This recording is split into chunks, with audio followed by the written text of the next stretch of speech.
'cause I'm off to the hole in the road. I'm walking off school and I'm off to the city, watching telly all night and I'm not looking pretty. See, I got this job downtown, selling knocked off ladies' watches for £1. For a really dodgy man that I met in a dodgy cafe. You know, he said to me, the girl who sold these yesterday wasn't selling very carefully.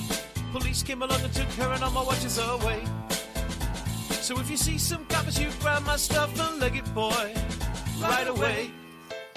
I'll be in the cafe. I'm just a boy from Sheffield, making his way through life. I'm just a boy from Sheffield, making his way. I'm just a boy from Sheffield, making his way through life. I'm just a boy from Sheffield, making his way. So it's been a few hours and I haven't sold enough for my bus fare home. Street sellers paper, so I turn on the charm for the lunchtime rush with a smile and a wiggle on my schoolboy touch. So the charm is working in the underground. There's a crowd of men and women gather round, and the watches they are going, the money is a flowing. Think I'll touch a little extra, stick it in my pocket, spend you later. I'm just a boy from Sheffield, making his way through life. I'm just a boy from Sheffield, making his way. I'm just a boy from Sheffield, making his way through life. I'm just a boy from Sheffield, making his way.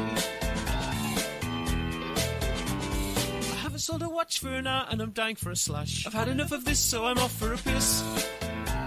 Then a quick walk back round to the cafe. Sitting at his table drinking tea, looks at me suspiciously. Then with a glance at the watch he says, how did you do? He paid me a couple of quid, then he said, would you like to come and work another day? I said I'd come back down on Friday, and to that he said okay. So with £2 in my pocket and another 5 in my shoe, you hear me, I Jay? head down to Castle Market where a man who looks like Leo Sayer is selling pots with cockles and prawns. You make me feel like dancing.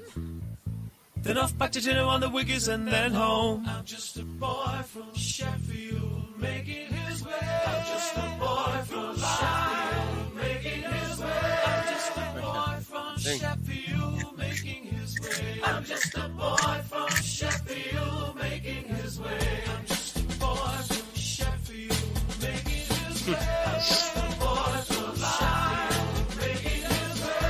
I'm just a boy from Sheffield, making his way. I'm just a boy from Sheffield, making his way. I'm just a boy from Sheffield, making his way. I'm just a boy from Sheffield, making his way. I'm just a boy from Sheffield, making his way. I'm just a boy from Sheffield, making his way. I'm just a boy from Sheffield, making his way. I'm just a boy from life, making his way. I'm just a boy from Sheffield, making his way. I'm just a boy from Sheffield, making his way. Good evening and welcome to Raconteurs News After Dark. It's Friday, the 18th of November in the year of our Lord, although I don't quite get that, 2022. I've said 2022 rather than 2022 because 2022 would be the wrong way to say it. And as you can see, I've got some new reading glasses. I bought them today at Spasda. £7 they cost me. And they're brand new, and I've got them on today. And as usual, I'm joined by my erstwhile co-host, Jimmy Hagan. Good evening, Jimmy. How you doing, mate? Are you hearing me okay, Jay? Yeah, I'm hearing you, man. Yeah. Okay, because I've had another absolute system failure here, right? And it's same shit as the last time, man. It's I've managed to boot into some sort of a recovery mode, but it's the graphics card, right? My graphics card is obviously playing havoc like with my system, and there's obviously some little thing wrong. So I'm only on a half working system tonight. It's just it's a real pain in the balls, man. It's really like it's really annoying. I'll have to get a new computer somehow next week because this is intolerable, you know. So I'm working on a very, very low graphics mode here. It's something like maybe 600 by 400. I can only see half a screen and all that sort of shit. So I'm just working on a very, very basic system setup tonight. So I'll just barely be able to just do what I normally do. So anyway, look, good to see you, mate. You're doing well. You're looking well. Oh, you depressed me now. Now we're all fucking ready to go, and then now you've just depressed me with stories of woe from your system. Yeah. Yeah. I was half expecting it though, Jay. For some reason, ever since that little cascade problem I had there a couple of weeks ago, I just had this feeling like this is not over yet. So, but anyway, look, I was able to boot into a temporary recovery mode, and it's half working. So look, at least I can hear you and sort of see you. It's very, very small. You're down at the bottom corner, so I can just barely see you, like, but you're there. That's probably for best, really, if you're looking at me, because I'm not really very good to look at. So yeah, that's cool, man. Don't worry about it. You sound great, by the way. This is probably the best you've sounded. Got no hissing before Really? or after. Even, I mean, on Tuesday it were fine, but you could just slightly, very slightly, if you were listening to it, hear the hissing when you came in and went out, but you can't hear it tonight. Yeah, that's good. You know, so there's a lot to be said for a broken system. Oh God, yeah, fucking hell. We're living in one, aren't we? We've been living in one forever, all lot of us. Yeah, indeed. Let's say good evening to some of the people in the chat room tonight then anyway. Good evening to SW Boxing. Good evening to you. SW Boxing, interesting. I might have to check their channel out. Kendo Taylor, Jerry, son of Mick. Non-violent extremist Tony as well. Spanish Chicken is in there. JJ. Yeah, all the usual. Wigan Joker as well. Good evening to you, Jimmy O. It's all good. Rob had Robert. Look, Robert. Every time I say Rob, I mean Robert, right? It's just that I'm just fucking. I'm a lazy bastard and take the short route. So when I say Rob, you know what I mean. But anyway, Rob did a show on Wednesday. I've not listened to it yet, but I did. I certainly will be listening to it, and some great information received there as well. On Health Freedom UK, over on Health Freedom UK. You need to subscribe to that if you are if you are interested in your health. You need to be subscribed to that. So Health Freedom UK. It's Robert, and he does. It's Dr. Robert. He's not really a doctor, but he's got some good advice, and it's on a Wednesday night. And have a listen back as well. Did you notice that Did you notice that? I don't suppose you will have done because you've not been on StreamYard, but I've cleared the whole thing out. So we've got almost a full 50 hours of stuff that we can keep. So I've spent 2 days, honestly. If you want to look around my little room here, I've spent 2 days sorting it out. I've sorted out everything from computer to computer. I've done a load of stuff. I've even set up a day when we met for a date for tomorrow to speak to you, Nick. You know, because I said I gave him an hour, and I'm giving him an hour tomorrow. We're going to have an hour talking and getting his ideas across to me, because I don't have really much chance to listen to him when we're on here. But yeah, so I've got I'm feeling reinvigorated. In fact, last night I thought we should do this. So we're fucking bold, right? I've got new glasses on. £7 from that, you know. Well, that's not a bad price. It's all right, isn't it? Yeah. I can't even see them properly. Like, it's just my graphics are a little bit off, but I'm pretty sure they're pretty snazzy, you know. Oh, they are too jazzy. Anybody see? Have you seen In Between Us when he goes too jazzy? That's what when I put them on. That's what the person in Asda said to me.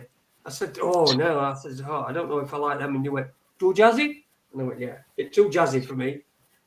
Right. Are they coloured? Is there a tint on them or something? It's blue. The blue, I think. That's what I was thinking. I didn't notice that actually until just now. Okay. Yeah. They've got a blue tint on them, haven't they? Interesting. Interesting glasses. What's Eunice's channel link? I can never find it. It says SW Boxing. Eunice, stick a link in the chat room, please, to your channel so that we can people can watch your interviews and stuff like that. Get a link in there. If I can get a link to anybody who's got a YouTube channel, stick a link into it in chat room. Nah, do it. This is what it's all about. It's all about talking to each other and stuff, isn't it? It's not about. It's Uni Black Star Sister, isn't it? I think it's a Uni Black Star Sister on YouTube.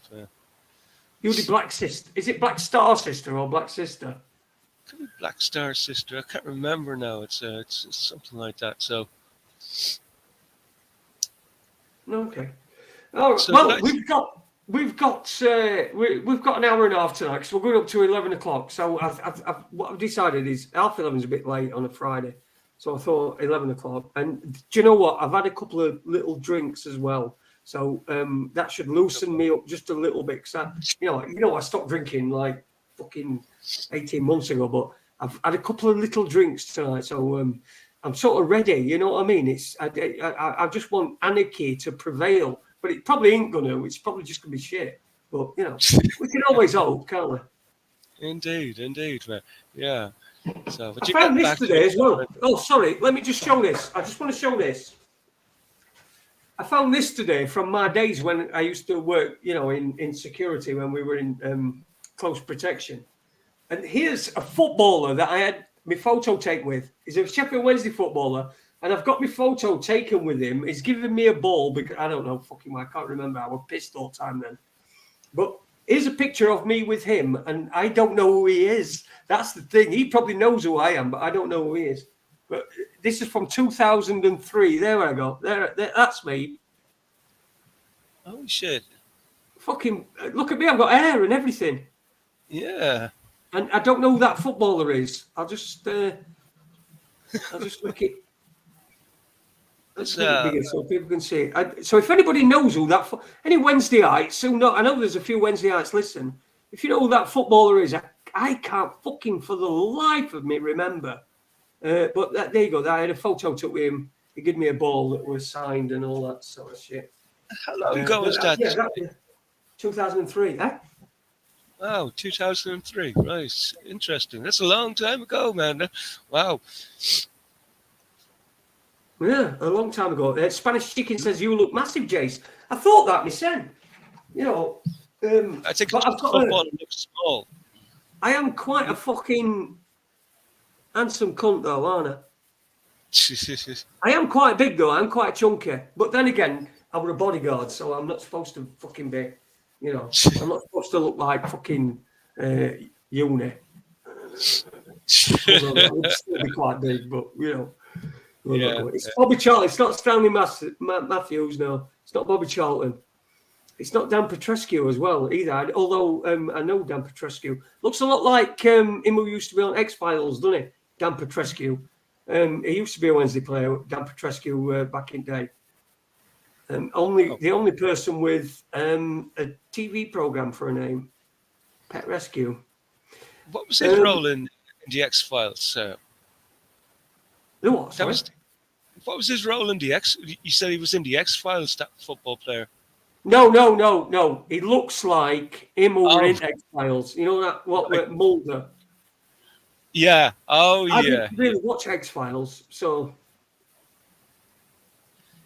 Yeah, I watched a good bit of it, but I think I lost track of it after a while, because it kept dragging on, and I lost track of it at one stage, and it kept going, but. It wasn't too bad. Quite prophetic in a lot of ways, because I think there was. I was watching some old clips from the X-Files, and there was one particular part of the series where they were going on about the modification of human beings through the use of walkies. I don't know if you ever if you remember that. How they were going to sort of modify human beings and change them into something else using sort of 100% safe and effective treatments for something or other. Do you recall that? Yeah, I do recall that. Yeah, slightly. Yeah, very, very prophetic in a lot of ways. Very prophetic. Dennis Dinny says it's Jimmy Johnson, Jason. No, I don't think it is. Spanish Chicken said Red Shoe Diaries. That's exactly, he were on that, weren't he? Oh, fucking hell. There you go. Jerry, son of Mick, says Bernard O'Mahony you look like. Bernard O'Mahony, I know Bernard O'Mahony. I've had a very long and intimate conversation. In fact, I nearly got him on this show, but because of some of the stuff we were going to say, I couldn't get him on. But yeah, Bernard O'Mahony. Do you know who Bernard O'Mahony is? No. Well, he's a guy who's he's from Wolverhampton, but he went down into Essex, and he was the guy that he wrote a couple of books on. Remember the Essex Boys killings? Remember them? The Essex Boys killings, where there were 3 of them killed in a Range Rover on a farm track in Essex in about 1993. Do you remember the girl that died of an ecstasy pill? Who bought she was only about 15, and she went into a nightclub in Romford, I think it were. Yeah, we were Romford, and bought an ecstasy pill, and it killed her. And wow. they were the people that had supposedly provided that pill, and they were, oh my God, the Essex murders, the Essex Boys, they call them. Back in 1993, I didn't even know anything about ecstasy. I was so green at that stage. Like, I was very, very innocent around that time in my life. You know, I didn't. Yeah, so were I. But I still remember. I mean, Leah Betts, her name were. That's right. Thank you, 46902, whatever, fucking loads of letters. But yeah, I got it right. Yeah, it's Bernard O'Mahony, yeah. Interesting case, that, by the way. Go and have a look at that. Essex Boys. Really interesting case. There's been loads of films made about it.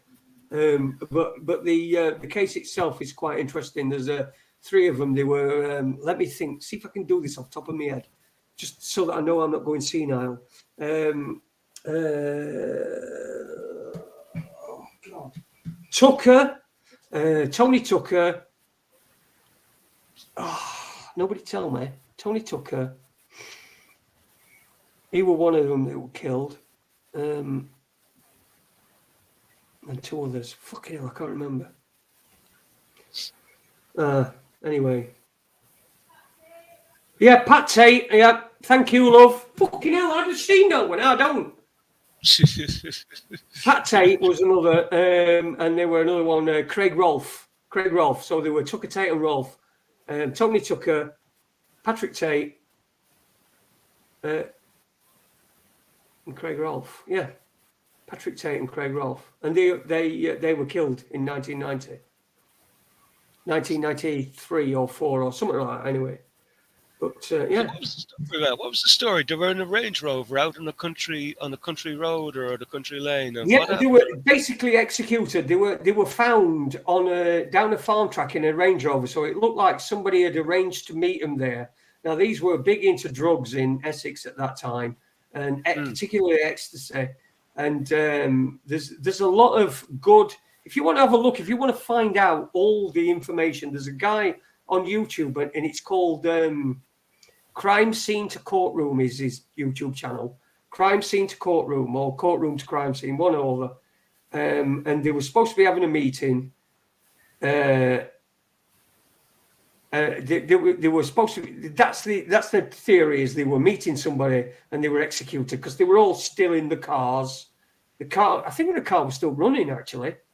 The following day, I think the car when they were, because I think they were shot about 6 o'clock at night, because it were a dark night, so it was sort of December. I think it was December, either November or December, and they'd gone down this track, and then they were all still in the car. So whoever had decided they were meeting there, I don't know whether, because what these.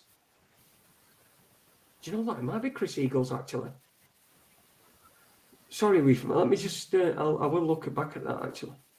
Because Chris Eagles... But anyway, yeah, what they were doing is these 3 were going and ripping drug dealers off. And so what they were doing is going and nicking drugs and the money and ripping these drug dealers off. And this is what were happening. And what was the Patrick? Oh God, what the fucking took a Tate. Patrick Tate had a private plane, a single engine Cessna, I think, and he used to fly across Channel with drugs and drop them in a field in Essex, and then somebody would pick them up.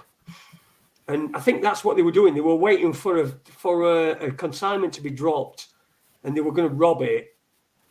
And somebody obviously knew what they were up to, because they were pretty fucking telegraphing what they were doing. Everyone knew what they were doing, and they were doing it, and they ended up fucking blasted to death. But there's 2 guys in prison who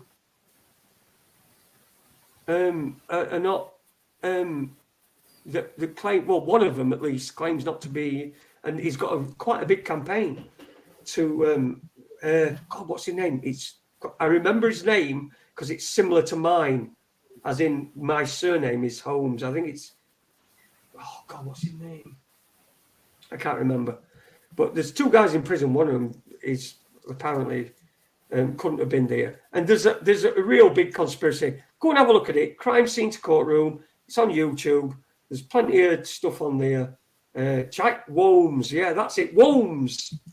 That's it. 'Cause my name's Holmes, see, so that's why Jack Womes. Yeah, and not John Holmes. Different guy altogether. He's my dad. No, it's not really. I think somebody mentioned in the chat back up the way there about maybe some law enforcement involvement in that. Like, what would you think about that comment? I'm trying to find it back here, but it's absolutely way back. Loads of law enforcement. They were one particular detective constable or detective sergeant, I think he were, and his name would, I can remember his first name was Jack, but he were really fucking involved. And I think that's possibly why. I think the coppers' involvement is possibly why the 2 people that didn't do it, or at least one of them didn't do it, so he says, he got done because of the copper.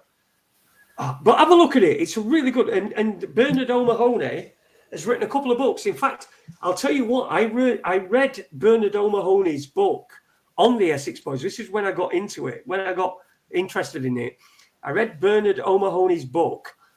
I picked it up in W.H. Smith's before I got on the train to go to the Weakest Link. And I read it all the way. I read it in the I read the old book in the time that it took me to get there, and in hotel and that, and it were really interesting. But it's there's loads of them.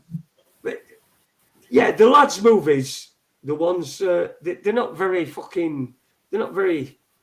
accurate, the lads. But there's movies out there, gangsters and all that sort of shit, and sexing it up, but there's quite a few good bits out there on it. So I'd suggest you have a look. It's really interesting, if no else.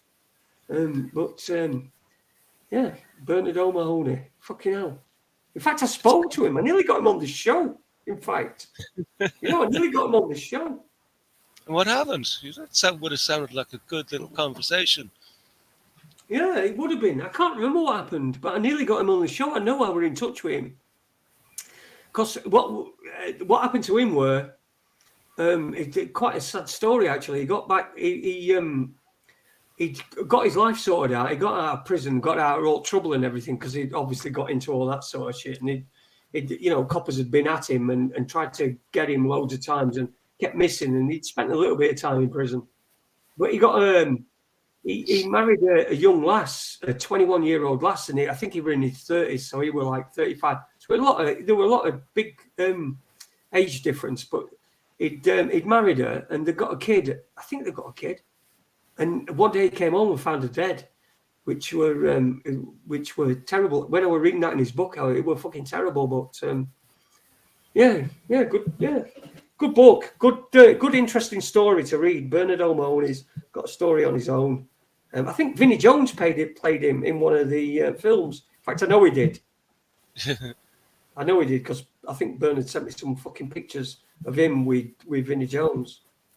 Yeah, cool. It's amazing to um, how deeply involved law enforcement can be in plenty of illegal activities such as drug running and drug sales and dodgy cars and unsolved murders and unusual disappearances and framing of people who may or may not have been involved, but like the actual framing of people for crimes they didn't commit. Like, it's that law enforcement has to be one of the most corrupt segments of our society. I've just come to that conclusion over the years because we've covered so many stories over the years, like while I've been at this crack, like, and especially here in Ireland too, like, there's been so many whistleblowers have come up, like, and sort of exposed the extent of, say, drug dealing, and especially here in the Midlands, like, the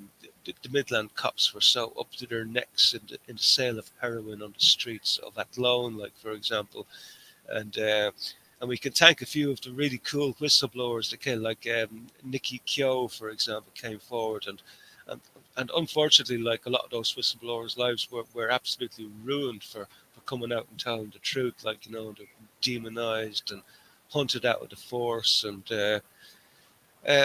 unfortunately, that's what happens. Like, if you're one of the good guys in a dodgy institution, you'd be lucky if you get out with your life, in a sense. So If you're a good guy in a bad institution, right, you're a bad guy, right?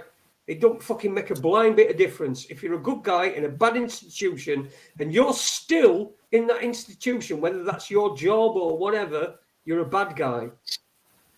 It's as fucking simple as that. They're all corrupt, especially the Essex police. You're only going to look at the Jeremy Bamber case. That is, fucking cut and dried. That there's at least reasonable doubt that he, in fact, Jeremy Bamber had nothing to do with it whatsoever. He weren't even there. He turned up while the police were outside. Oh, right. So he turned up at the house at White House Farm while the police were outside. The police said they saw somebody in the house while he was outside with the police. They said they saw somebody in the house, and then when they went in the house, everybody were dead. So instead of his sister, who was schizophrenic and had already said that were worried that she'd kill her own children. She'd already said that. She was worried she'd kill her own children. So when Neville, the father, rings up the police and says Sheila's gone mad, and then there's a fucking bloodbath, and then Jeremy turns up afterwards, after the fact, inside, waiting outside, while people see somebody alive inside. So whoever's inside is doing the fucking killing. Whoever's alive inside is doing the killing, and it's fucking ridiculous. Absolutely ridiculous that man. But the thing is, he was adopted. The family was well-to-do, and there was a lot of money involved, and he stood to inherit everything. But because he was adopted, the rest of the extended family who weren't adopted, who were, regular family, didn't like it. So they had to get rid of him. It's the same. Essex Police, it's the same. We've had them on this show, the Jeremy Bamber campaign. Have a look at the Jeremy Bamber case. He's been in prison for 36 years for something he's not done. I wrote a letter to him in prison. I wrote a letter to him in prison. The prison sent the letter back to me saying, we don't think it's a very good idea that you're in contact with him. Oh, right. Yeah. Obviously, obviously, no letters go into a prison like without being monitored carefully first. So, you're never going to be directly talking like to an inmate without some overseer in between the conversation. So, like, I totally get that. So you're prevented like from communicating with him full stop, basically. Yeah, it's Yeah, you can't get it. You can't communicate with him. I tried to, like I say, I wrote to him, because I were just part of the campaign. You know, he knows that we did these interviews because we were the first really to do interviews with him, and give him some air. So I've always followed that, and I'm always keeping my eye out for him. Still in there, But is he? yeah, he's still in. Yeah, 36 years. He'll never get out. He can't get out. The thing is it's impossible for him to get out simply because that would mean that they'd have to admit a mistake. And then there'd be all the ramifications of him suing Essex Police and then him suing the family for what's rightfully his because he would have inherited it. And so they can't let him out. That's the quandary with it we've got. It don't matter. It don't matter how, if they say, how good's your fucking legal system, right? We've got the best legal system in the world. Well, let me just tell you this, right? It don't matter whether you spend £1 billion or a fucking, or £1 million on your legal system. If it's fucking corrupt, it's the same. Right, I'll give you an example. I've got something here. I'll give you an example. This is a £1 Rubik's Cube that I bought from Aldi, right? You know I'm a cuber. I do cubes and stuff like that. But, so whenever I see a cube, I can't help it. I have to buy it. So that's a £1 Rubik's Cube that I bought from Aldi, right? This is a GAN. Speed Cube. It's a GAN Speed Cube. It's 75 quid, right? You'd think they're the same thing. They do the same thing, right? And they do, right? Now, the similar things with these, this one's £1, this one's 75 quid. If I do this on both of them, if I do that cube, both of these cubes are now impossible to solve. If I mix this cube up now, these cubes are now impossible to solve. So it doesn't matter whether it's the £1 cube or it's the fucking £75 cube. You can't solve either. And that's because it's not the value of the cube that makes anything. It's the cube itself. It's the system itself. It's like the legal system. Once you turn a little thing like that, nobody can get it. No, this is just, let's just say, this is fucking justice. This is justice. This is a cube that's solved, right? This is justice. Just imagine if you can't solve it and it's always like that. Right? You can't solve it. It's always going to end up like that. Then it's a broken system, isn't it? It's not the cube itself. I don't need to buy another cube.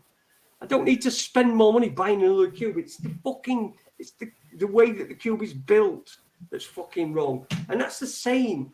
It's the same fucking thing. You're talking about the blocks that make up the whole of the legal system, basically in the analogy format. So, like, unless the blocks are all aligned and all working in tandem to work for a solution, you're always going to have a problem, because all it takes is just one or two of the blocks just to go out of alignment, and then you will never be able to reach a resolution on any case. I think back to about 20 years ago. I used to work with a young lad called Jack Carthy. He lived up the road here from me. He lived in a place called Abilara, a little village in the middle of nowhere. And he was always a little bit. He always had a little bit of trouble with the guards, but he was, but he was a very, very nice lad. There wasn't a bad bone in his body. And one day he locked himself into his home with a gun, and the gun was probably there. It was his gun, obviously, but he locked himself into his home in Abilara, right? And next thing you know, the mother got worried, and she called the police. And next thing you know, there was a standoff outside the home, an armed standoff, right? So here's Jack. He's inside, and he's like, if you think about it, like, what was he doing? He was holding himself hostage inside the house or something, But next thing you know, you've got like loads and loads of armed response units outside the home, and there's this big deal about like whatever, like and and there was loads of conversations going on, like this standoff was going on for the guts of 8 or 9 hours, like and he just wanted to stay inside, like and all he wanted was some cigarettes and someone to talk to, right? And nobody would give him cigarettes, and nobody was allowed to come and speak to him or anything, just to diffuse the situation. So this carried on. I was working up in Dublin at the time, and I remember we were coming back from work that evening, like following this case, and it was going on outside Abelara, like as we were coming back down the Dublin Road, back from doing whatever job we were doing, and next thing you know, reports started coming in that poor old Jack had been shot outside his home. What happened was he agreed to come out, right? So he came out. Now the story I have was that he came out like that.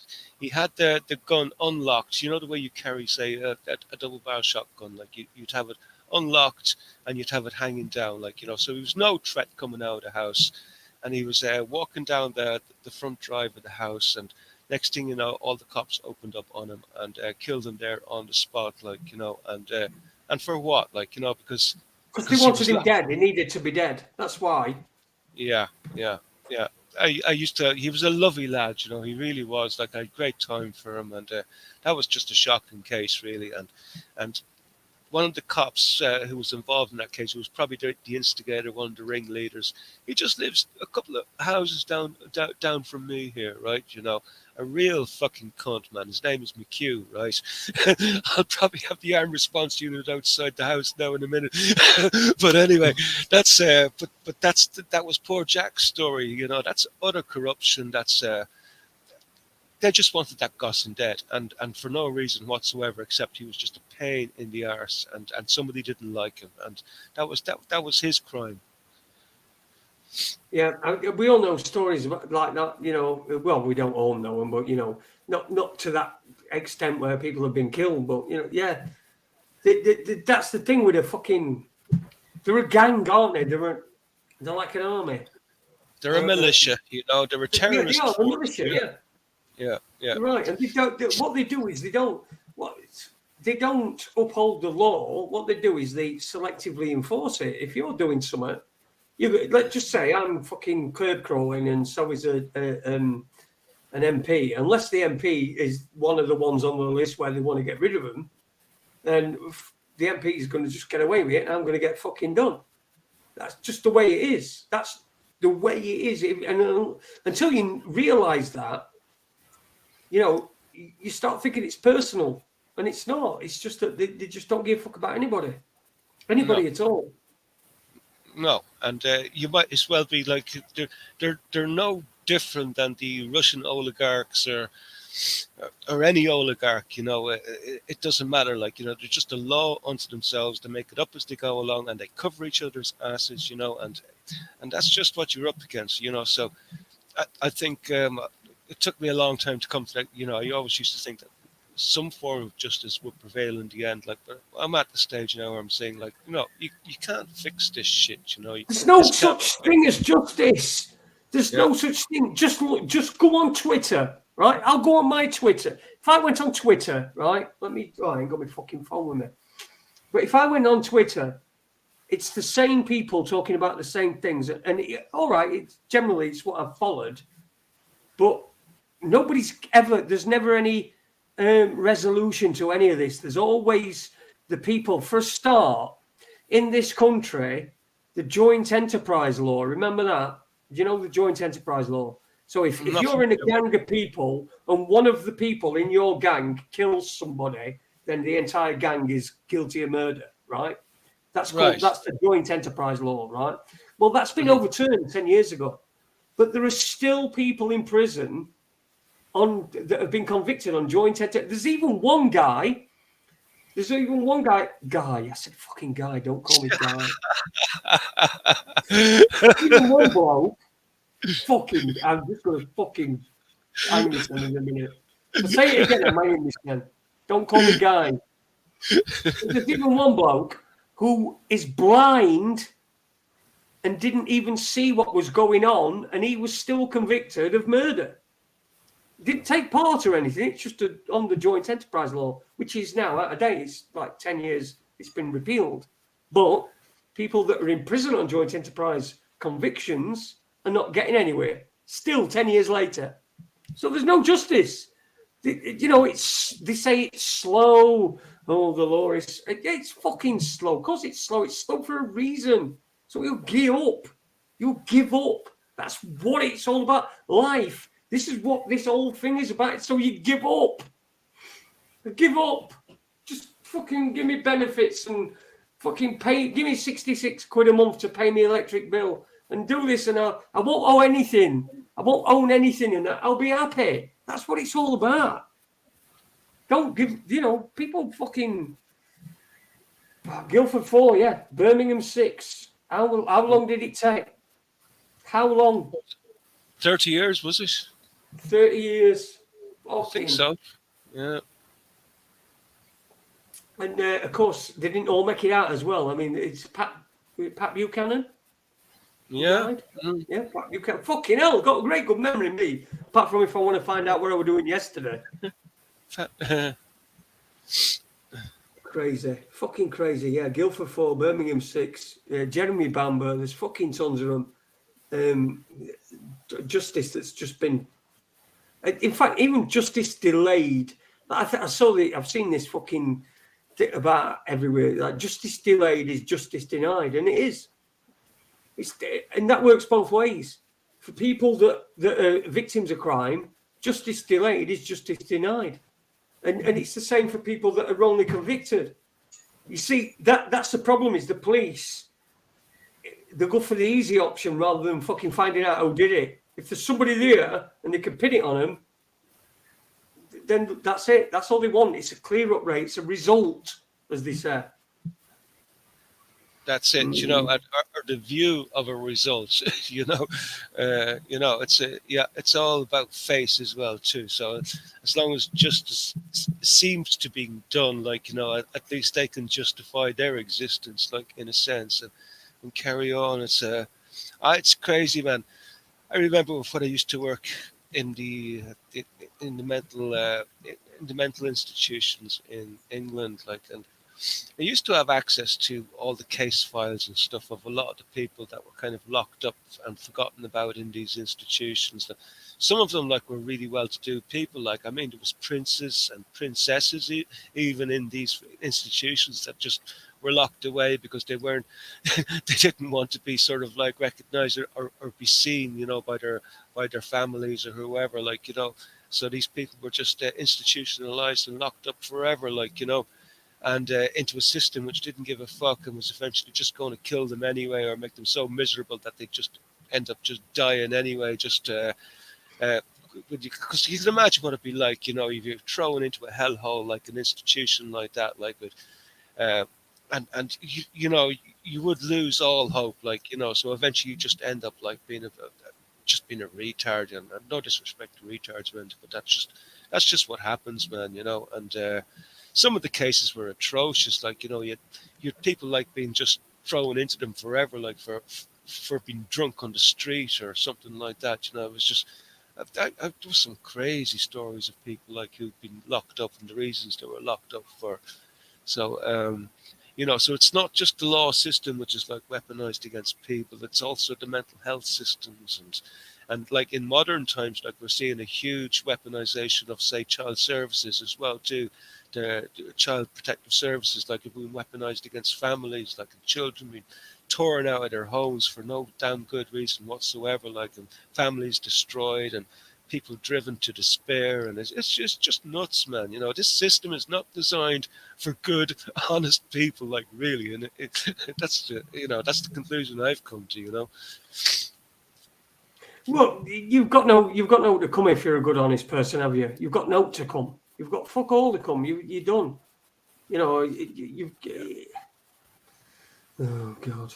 Anyway, let's fucking. So I did see that case. Did you? I don't know if you I put out a post on Telegram there yesterday.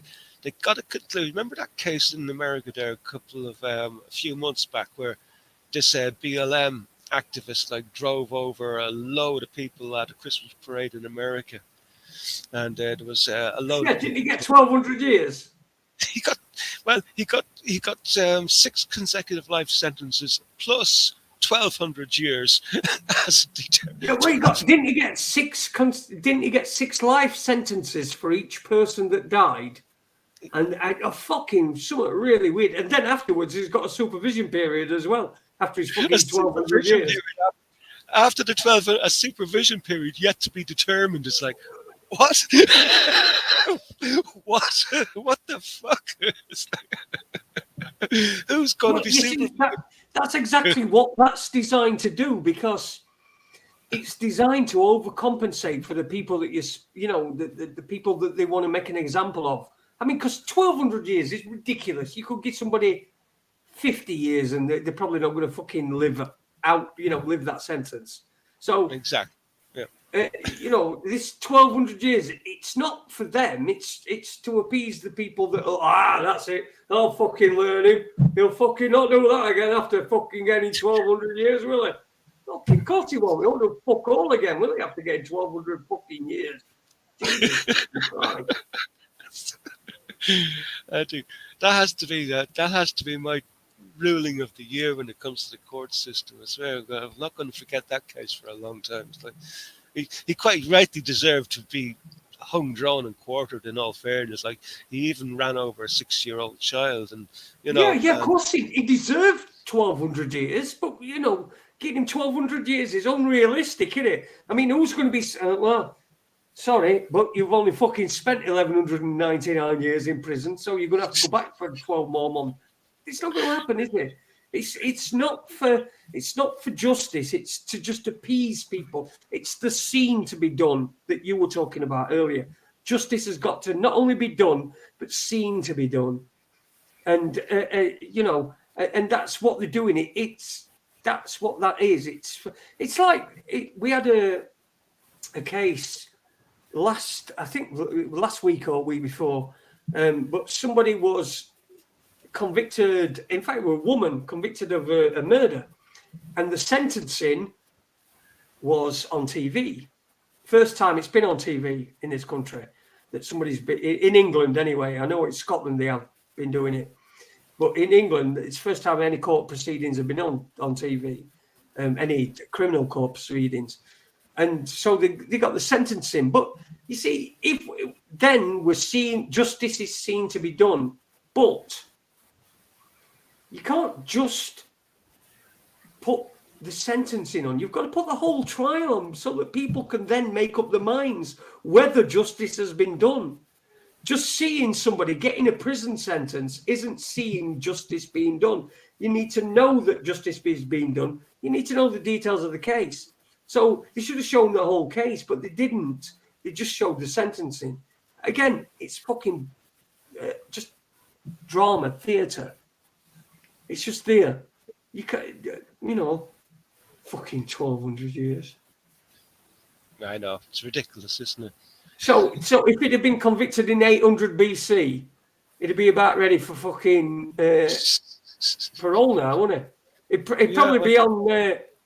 not 800 BC, 800 AD. But, it'd have been fucking... it'd have been on parole now, wouldn't it? It might as well be 800 BC, look, come on. That's not fairness. Leopard, don't change it. Stuff going on here in chat room. Even to you all in chat room, anyway, we do love you. We love this. We love this. It's Friday night, we're just a couple of blokes having a fucking talk. I've had a couple of drinks. Disclaimer, I've had a couple of drinks. I don't drink very much these days. But I've had a couple of drinks tonight, so I'm all right. I'm feeling pretty good. And Jimmy's with me as well. And it's we're 50 minutes in. I can't believe we've gone 50 minutes already. Jim, what's that all about? Serious? Wow. Holy crap, man. Doesn't time fly when you're talking about the justice system? Here we go. Here's Tony. He says he was a career criminal. I think we're talking about the 1,200-year guy. I really mean that. His life was from wake up till eyes shut, total crime. It was a one-man crime wave. On that topic, I'm still waiting for the crime statistic of Wakanda. If anybody knows what that means, answers on a postcard, please. Wakanda? What's that? Oh. Just I trying don't to. know what Wakanda is. I won't even try to go because like my chat screen is just oversized and it's impossible to work No, with. I think you were talking about somebody else. Who were you talking about? So yeah. I think we were talking about. Well. Anyway, it might not have been. It might have been talking about him. But yeah, I do miss the Qatar World Cup predictions. Raconteurs news. Yeah. Did you miss that? Did I miss the Qatar World? Was there some Qatar World Cup predictions? Not as far as I'm concerned. I predict I'm not going to watch it. Yeah. I'm not bothered. It's a fucking load of bollocks. I might, if it's on, it might be on in the background. I'm not going to go out of my way to watch it. It can't be ours. It's going to be bad. It's going to be bad for the English soccer fans because I heard they just banned alcohol sales around the stadiums. 3 days before, so everyone's bought the plane fucking tickets and got their accommodation, and then they said, "Now you can't have a beer." Yeah. But I was watching the Slave World Cup, exactly, Mascara Snake. Slave World Cup. How many people have died building that fucking stadium? It's a fucking joke. The whole lot of it. And I know because I remember I lived in that area, that region. I remember from 1991 when I lived there, and they treated people from the subcontinent, from India and Pakistan and Philippines and Sri Lanka and Thailand and all that shit. Treat them like shit. Yeah. And I think the world's got more cynical now. The world is more cynical now than it were then. So I think they probably treat them worse than shit. I think there's been thousands died. Thousands of workers died. Construction workers. Yeah.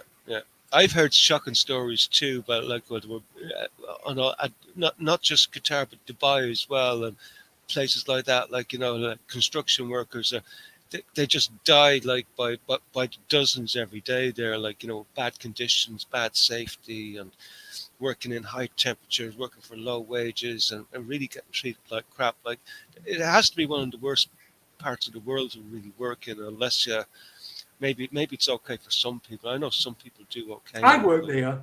I worked in Dubai in 91, and I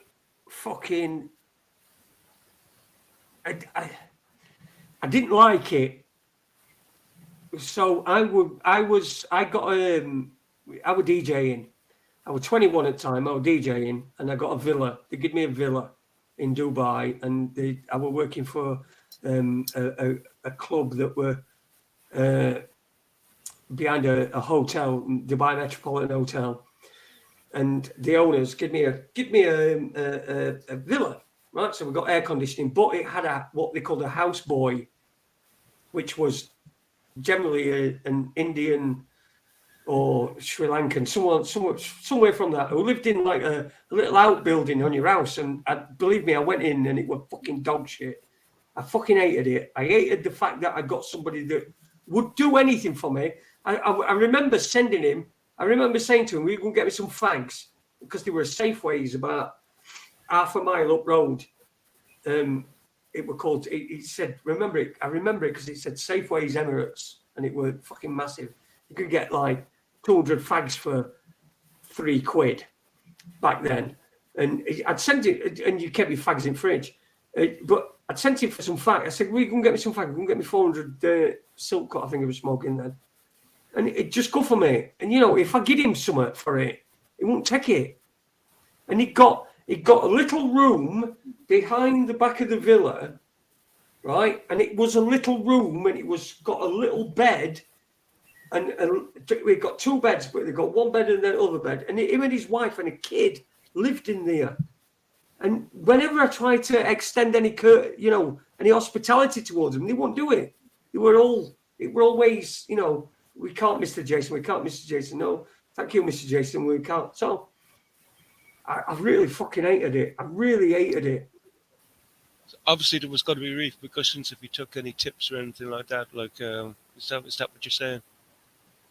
Well, no, not really that. Not particularly that. He was just so humble. You know what I mean? He didn't think he were worthy. He'd only gone to shop for me to get some fags, and for me to give him money when he were already being paid. Whatever he were paid, I don't know. Probably a pittance. But you know what I think he felt. It were a humbling experience rather than anything else. And I tried to do whatever I could for him. You know what I mean? Tried to say, oh, if I'm not in, just come in and watch TV or whatever. They never would. Never do all that. It were fucking incredible. Yeah. It were fucking incredible. So yeah, they were. But I do remember thinking, because around that time, I if you bear in mind, we went to and you've got to remember, I was 21 and thick and a dickhead, but we went on a road trip to Sharjah, which was the next emirate to Dubai, to an execution, and that were fucking horrible. Most horrible thing. I think it's probably the thing I most regret in my life is going to that execution. There were cranes, and it were mostly women that were being executed, and it were fucking horrible. And I think if there were one thing I could go back in my life and undo, it would be going to that, because it was just fucking. Looking back on it, I mean, back then you're a fucking 21-year-old and you think, oh fucking hell, this is mad. Do you know what I mean? You're like it weren't like it were real. It was just like mad. It's fucking mad that this is happening and all this sort of shit. So, but I do remember, because Sharjah and Dubai had a full. They were sworn enemies and they were still technically at war. And there were one road that went between Sharjah and Dubai from Dubai into Sharjah. And right in the middle of it, you're in the middle of the desert, and in the middle of it, there's a fucking KFC. That's all they were, just one KFC, right in the middle of the desert, nowhere else, no else. Fucking, we went to KFC because the people, I didn't eat out then, but I didn't eat out because we were on the way back. It was fucking horrible. But they were just a KFC. It was just really weird that this thing that is, when you're in West and you're in this country, it's quite it's something that's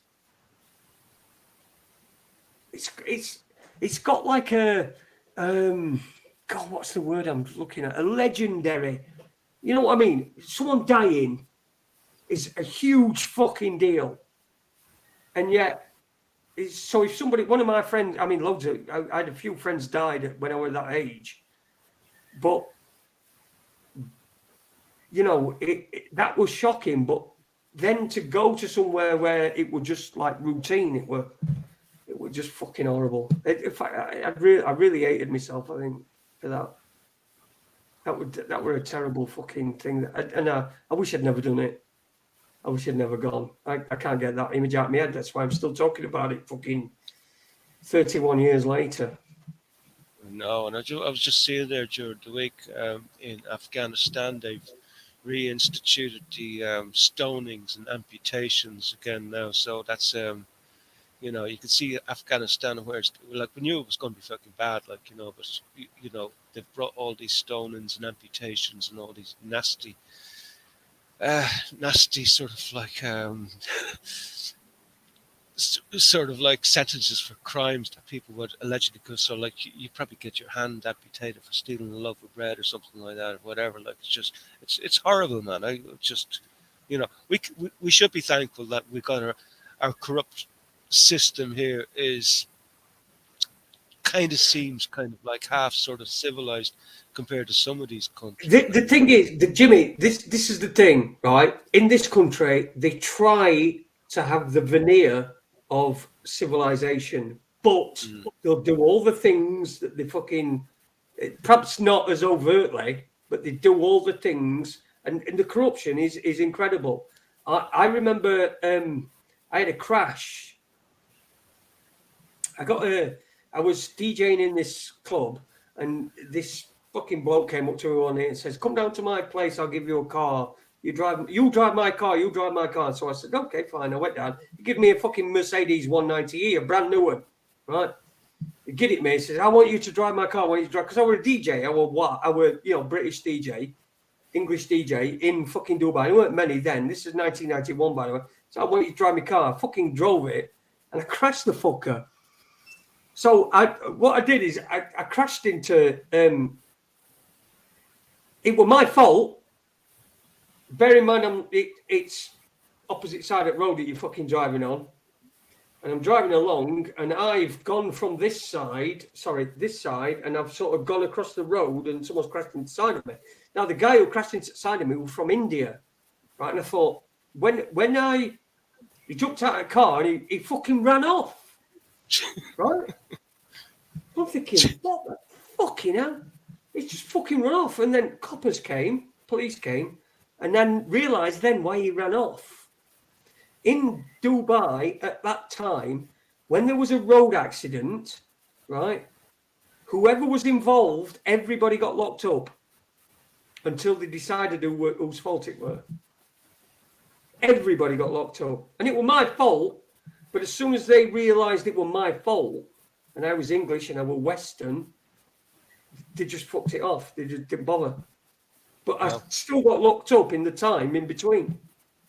So you've actually spent a bit of time in the cell out there. Yeah, in fucking Dubai, yeah.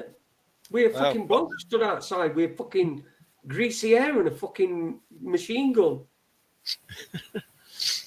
Yeah. What cells like? Did you get fed well, or what's the story in there? I weren't in there that long. I was only in there for about 5 or 6 hours. So I don't think I even had any fucking food. But, that's what they do. But then, when you're... Another thing as well is they've got no word for Jason in Arabic, so they kept calling me Jackson.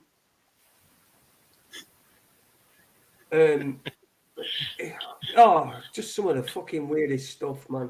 Some of the weirdest. I went out New Year's Eve. We went out New Year's Eve. This is the corruption, and I'm not proud of this, by the way, but this is what happened.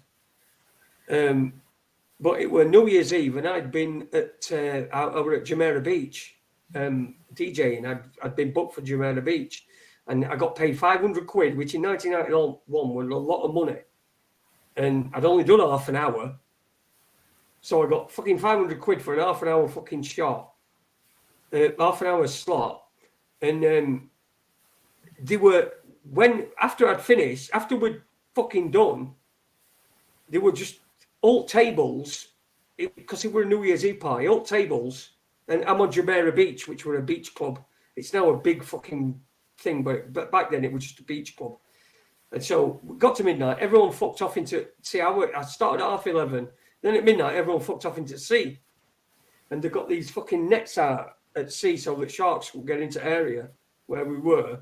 So we were all everyone was skinny dipping and stuff like that, and doing whatever. And anyway, we went out afterwards, but I'd had too much to drink because there were fucking bottles on each table. There were like every spirit you could imagine. There were bottles of them. And then there were fridges at side, so we got mixers in. And I'd got fucking... I were rate refreshed. Anyway, I says to... so there were a few of us, and I says, someone says, come on, let's go fucking, I don't know, Safari Park or wherever we went. We went somewhere else afterwards, and I was driving, and I was fucking hammered. And I'm in this Merc, this 190, and it's got a low body kit on it, right? So I'm fucking driving along, and then we're only in six, we're only going like fucking rate slow, but I fucking go over this thing that's like a curb, the curb, the little bricks they put curb, the concrete things they put in front of a curb on a path. Well, there were them, but there were no asphalt on the side, so it was just like a curb that we're at. Anyway, I tried to fucking get over this thing, and I got grounded. Anyway, I'm fucking pissed. I've got fucking 3 people in car with me, and they're all fucking, refreshed and what have you. Fucking police came up and they got this again. They were in a Mercedes as well. They were like a white car with green doors and green roof. Police came up, and I said to somebody, I said, "What's fucking?" I says, "What's can you get done for drink driving? And he says, it's fucking life in prison. 10 years imprisonment for drink driving. And that fucking copper's coming. I'm in car and I'm thinking, fuck, shit me son. Anyway, I open the fucking door. I says, how you doing? All right. He says, he says to me, he says, have you had a drink? And I said, I might have had one or two. And he went, oh, okay. And they fucking lifted us off at thing and let us go.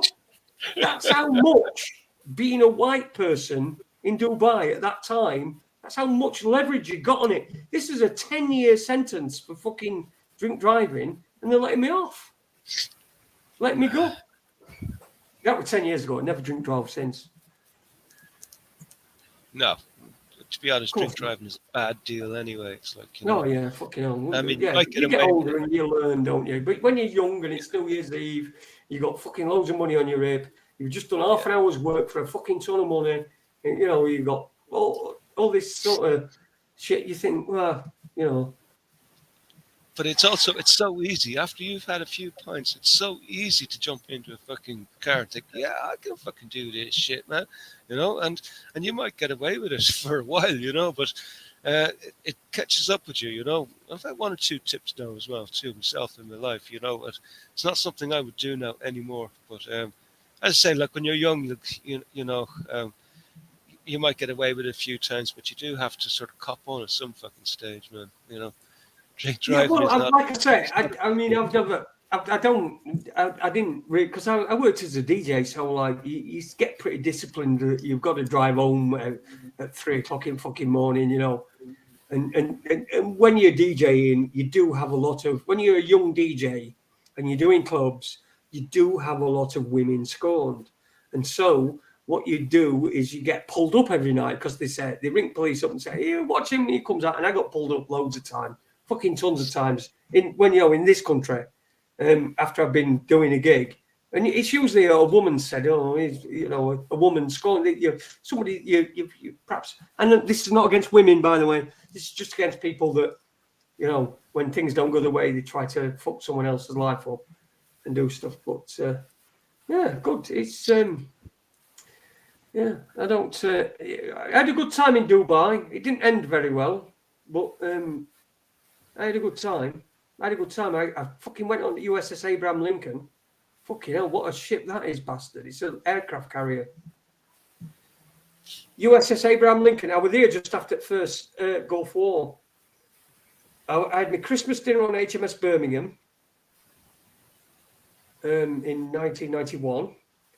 And I went on the USS Abraham Lincoln in, same year when I was there. That 50 fucking stories, that bastard. 50 I'm floors. thinking, like, you know, there must be massive, massive hulks of things. I've never been up close to one of them. Yeah, well, I went, like I say, I got invited onto USS Abraham Lincoln, and I went on there, and there were people, there were a guy who told me, I fucking said it again, didn't I?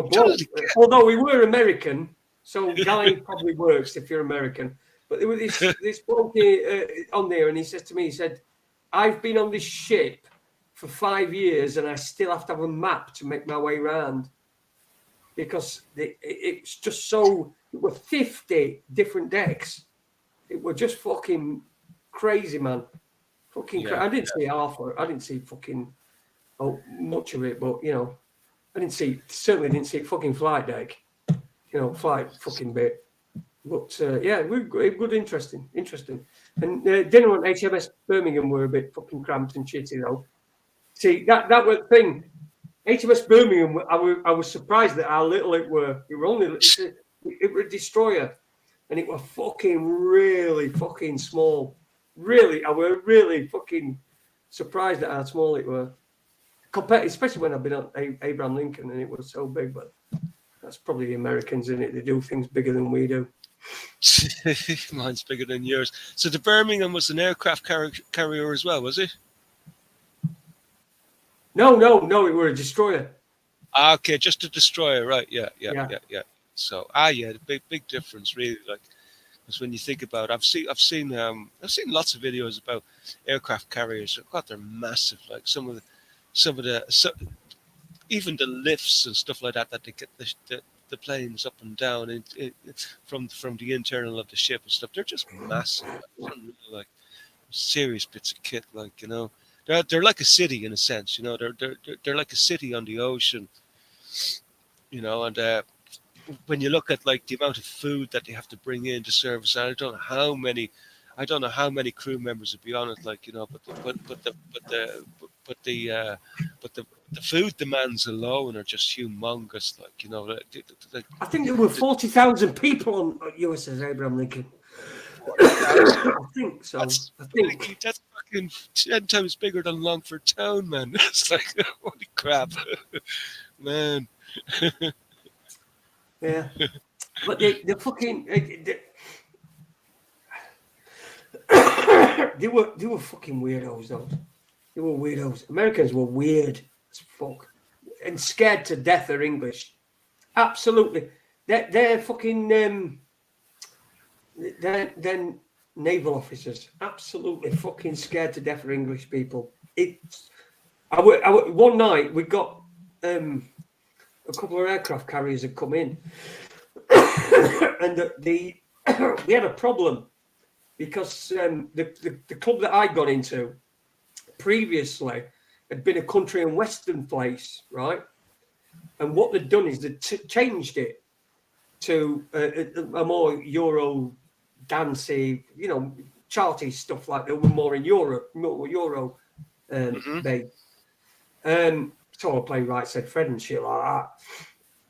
But it had previously been a country and western bar. So when two big aircraft carriers come in, all the people, all the sailors that were from like the south and country and western areas all descended on this place. And I had to tell them all that there were no country and western anymore. It were all different stuff. So I was playing different, and they kept going, play some country and western. I can't play any country and western.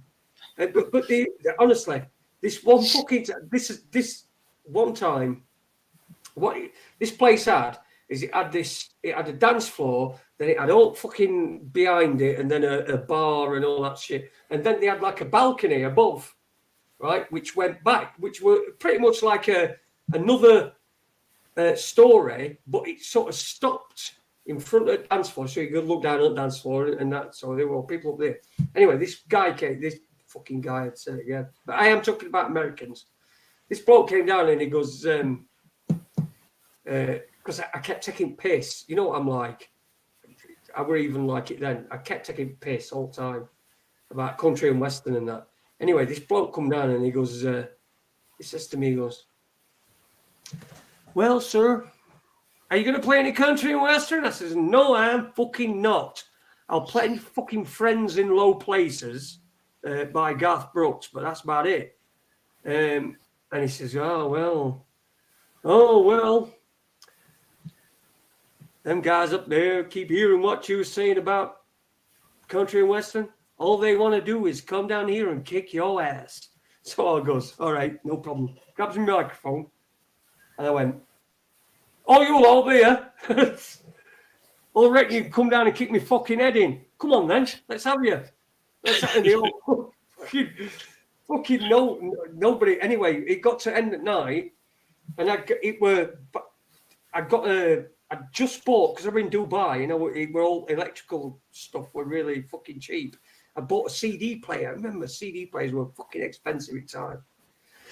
I bought a CD player and I fucking got it in a box and I took it home back to Villa every night. And I got my girlfriend with me, a girlfriend that had come across to be with me. And she got me box with me CD in it, a CD player in it. And she was outside and she was sat on it. And as I walked, we're done, end at night, end at thing, there's all fucking old sailors and all that. They all stood out because they were another place fucking bit down. So there were loads of fucking congregated sailors and all that. And my girlfriend at the time was sat on my CD player box. And anyway, as I walked out of the building, there was this fucking bloke behind her, this sailor bloke, and he's fucking putting his arms around her. He's like squatted down and putting his arms around her and and all this. And she went, oi, get off me. Fucking get off. And so I went up fucking round and grabbed him by fucking throat, by back of his shirt thing, fucking picked him up, dragged him up, put him against the wall and said, Nanny, she told you to fuck off. Now fuck off. And then Shore Patrol came up. They were always, what they did anyway, I don't have to do it now, but what they did is certain people would be on Shore Patrol, which means they'd have to stay sober, not drink anything, and they'd have to look after and make sure that anybody that got in trouble went back to ship and were fucking confined to ship, right? So that's what they were basically self-policing themselves, but they had like these armbands on the SNSP, Shore MPs, Patrol. basically. Yeah, but they were Shore Patrol. Yeah. And anyway, one of them comes up and he says to me, Sir, I'll take him away. I'll sort him out. Anyway, I'll take him away. I'll sort him out. He'll be back up ship. And I says, yeah, fucking better do it all. And so I start walking off. And this fucking kid says to fucking Shore Patrol bloke, if you'd not done that, I'd have kicked his ass. So fucking that was it then. I just turned around, fucking saw red, grabbed hold of the cunt, fucking grabbed him, put him up against the wall, and started fucking pounding on the fucker. And they were all fucking dragging me off, Shore Patrol and that, but he ended up getting fucking confined to his ship.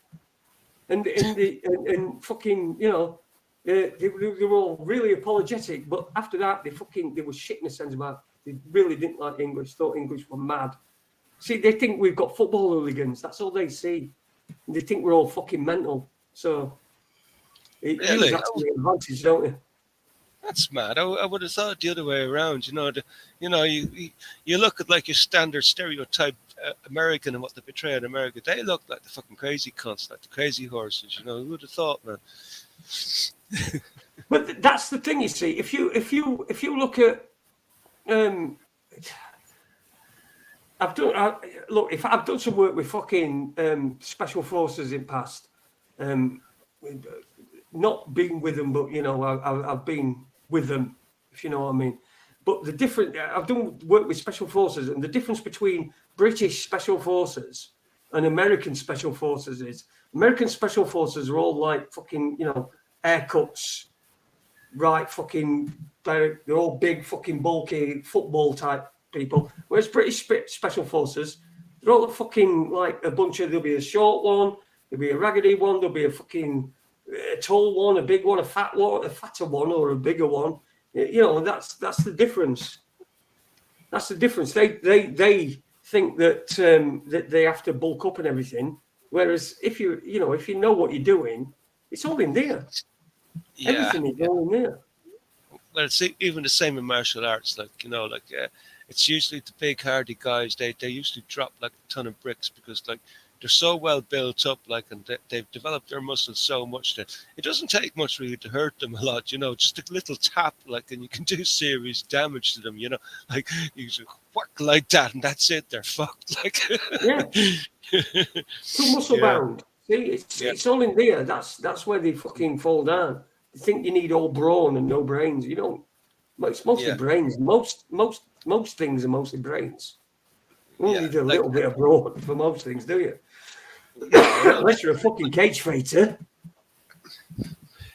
Yeah. Yeah, and it's a whole little avenue that you can go down and get lost in, like about like, you know, how good like MMA are compared to Karate Kids, compared to boxers, like, and you know what, like it doesn't matter which art that you follow, like, you know, they've all got their pros and cons, and no particular art is any better than another art. Like, it's all down to the man who's standing there in front of you, like, and his abilities, and sometimes, like, one thing that I used to learn about from the Taekwondo and from the karate was like the most lethal blows that you can give to are not really hard punches or hard kicks, little taps, you know.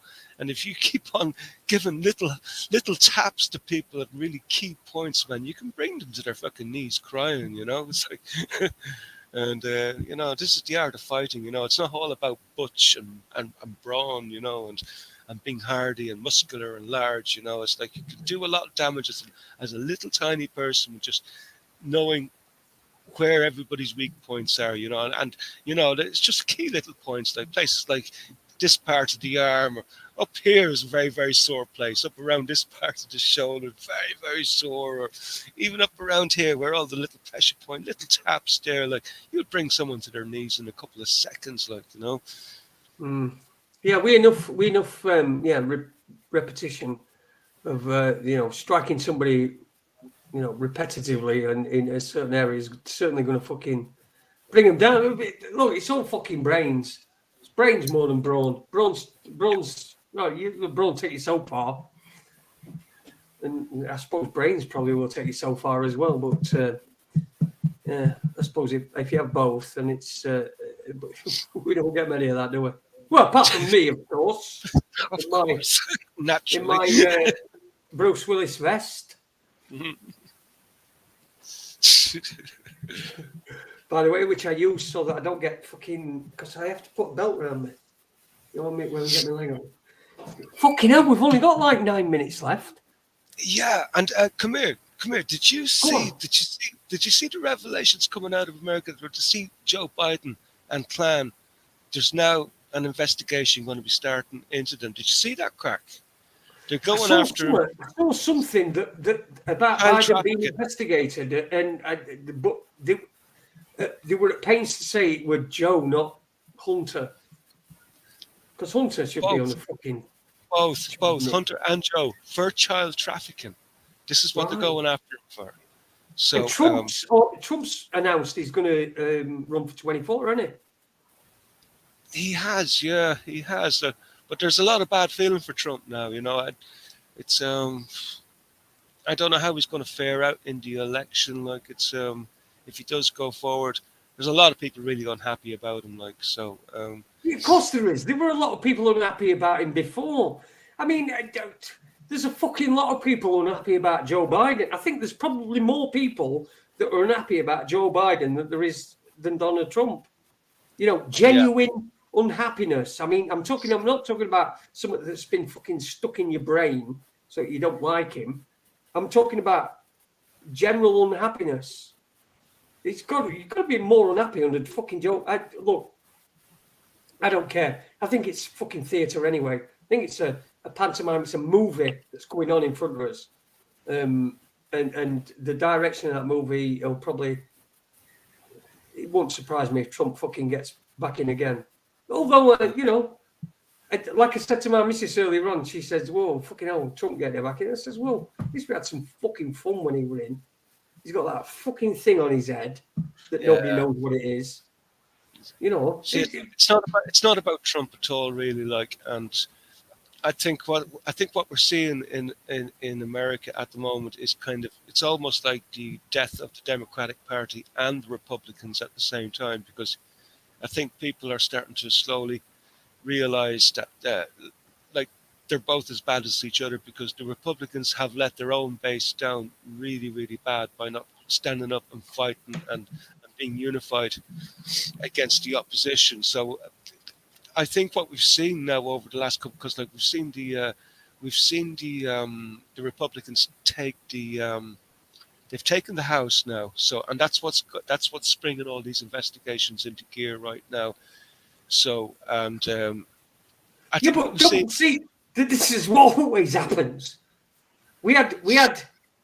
Don't you remember Ken Starr? Remember Ken Starr? Investigator. Investigated Clinton for getting fucking noshed off in White House.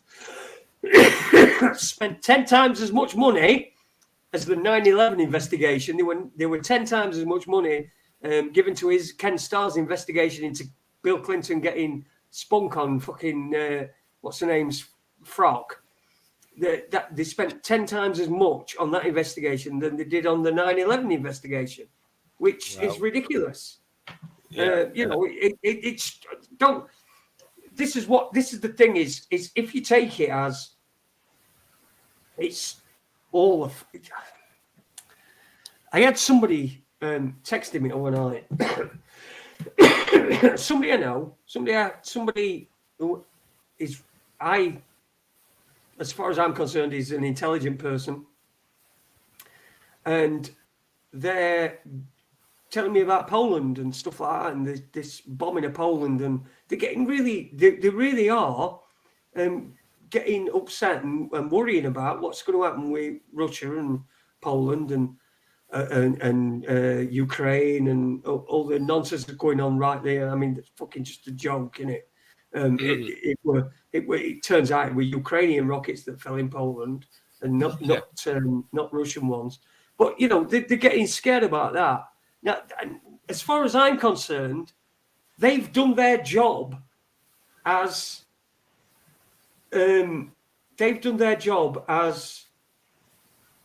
my mate is now scared. So their job's done. The job of this whole thing is done. Because I was trying to say, look, let's just say that there are nuclear weapons. I don't believe there are, but let's just say there are, right? If there are nuclear weapons, this is what these people do. These people, what they do is they argue amongst themselves. This is how we showed it. They argue amongst themselves, and then they send other people to fight each other. So the guy on this side is in this country, and there's a guy in this country, and that guy and this guy don't like each other. I'm saying guy again. I'm doing it on purpose. He's at it again. So what do? They send poor people to go and fight each other and die, don't they? And then that guy will say, well, less of my poor people have died than your people have died. And so this guy says, yes, okay, yeah, we've lost the war and you've won it, right? Now, take that away and put nukes in. Everybody's involved. Everybody. Right? They can't just send people to places to go and fight other people that are poor from another place. Everyone's involved. They're going to lose all their shit. This planet that they want control of is going to be uninhabitable. And people go, yeah, but you can't say that to them because they're all fucking too stupid. They're not stupid. They know that. That's what they know. And so if they're not fucking bothered and nobody's running away from this country. No, Roland Rat's not gone. Old sausage fingers aren't fucked off, has he? Nobody's fucked off. So there's not going to be any nukes. There ain't going to be any. No. They might set off a couple of small ones. They won't, because they don't exist. Yeah, exactly. Sacrificing new beans put. There you go. That's a perfect fucking comment. Sacrificing peasants like in chess. Pawns. Well, actually, the pawns are quite useful. But anyway, that's another story. Useful idiots. The pawns are useful idiots. Well, in the chess game, even a pawn can become a queen. Fuck yeah, you could be a come out, can't you? Become anything. You know what I mean? Although, when I had my dog's bollocks chopped off, it didn't become a bitch.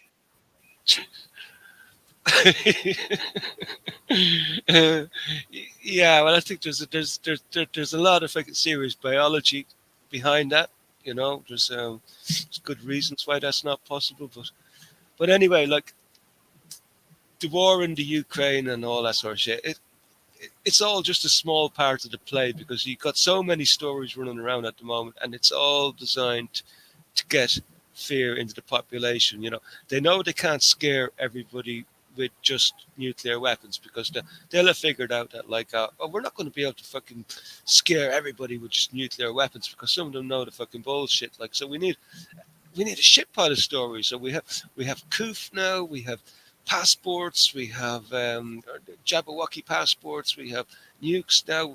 So surely we should be able to scare enough of the people all over the world with enough topics, and that should keep them busy while we try to figure out how the fuck we're going to get Brandon out of this problem with Hunter's laptop, you know?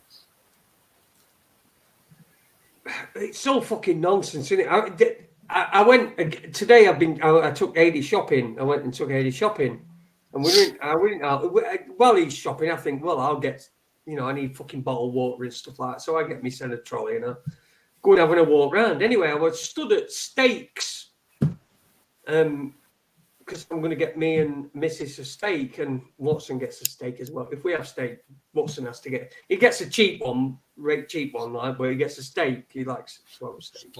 He is. We like to we like to fucking pamper him. But anyway, so I'm looking at steaks, and there's this man and this woman next to me. Notice I didn't say guy and doll, but there was this man and woman stood next to me.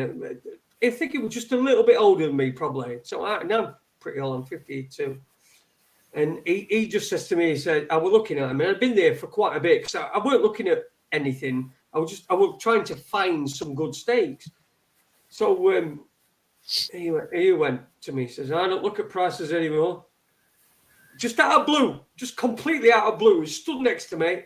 I don't know him, never seen him before. He's with his wife. They're at thing at same. So he just says to me, I don't look at prices anymore.